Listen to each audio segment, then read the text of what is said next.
அவங்க மனைவியை பிடிக்கிறதுனால இல்லை. யார் கிருஷ்ணனோ அதிக பக்தி செய்தார்கள் அப்படிங்கிறது ராதேவி சொல்லும்போது ஒரு கதை இருக்கு. என்னன்னு தெரியல.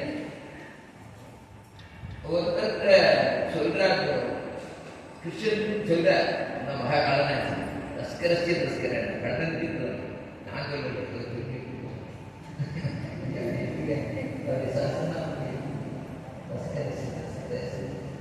இப்போ அவர் தலைவலி வந்துதான். அவருக்கு தலைவலி வந்த உடனே அப்போ மருந்து எல்லாம் பார்த்தாங்க, மருந்து அப்போ சொல்றாங்க, அவர் சொல்லி விடுறாரு, ஒரு மருந்து வந்தா சரியாகும் அப்படின்னு சொல்லி. என்ன மருந்து என்னட்ட அன்பா இருக்கிறவங்களுடைய பாத ஊசியை கொண்டு வந்து என் தலையில போடுறாங்கன்னா தலைவலி போகும்.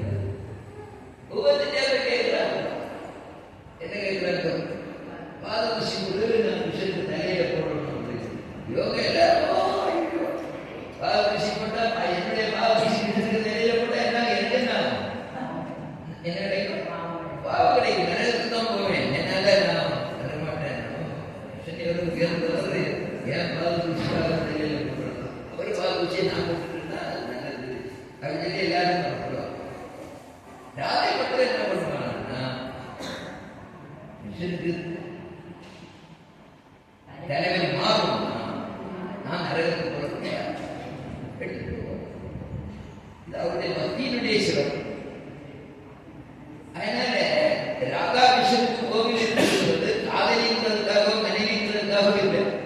அவள் சிறந்த பக்தையோட ஆண்டாள சொல்றோம். ஆண்டாள நம்ம பெருசா கொண்டாடுறோம். ஆண்டாளுக்கு கோவில் இருக்கிறாங்க. அது காரணம் என்ன? ஆண்டாள் விஷயத்தை காதலி ஒன்று, ஸ்ரீரங்கநாதனுடைய காதலி ஒன்று. இவர் ஆண்டாள் ரொம்ப நேசிச்சார், பகவானை கணவனா நினைச்சார். அவருடைய அந்த நம்பிக்கை, அவருடைய அந்த ஆர்வம், அது காரணமாக ஆண்டாளை நம்ம வழிபடுறோம். அந்த அளவுக்கு நீங்க ருக்மிணியோ பாமாவே வழிபட்டு ஆண்டாள் அளவுக்கு நீங்க தமிழ்நாட்டில் ருக்மிணி பாமானே அது தெரியாது. ஆண்டாள்னா தெரியாது. ஆண்டாள்னா யாருன்னா தெரியும், சொல்லி கொடுத்தார் சுடக்கூடியனா தெரியும் இல்லையா? அது காரணம் அவருடைய பக்தி. அதனால காதலியா மனைவியாங்கிறது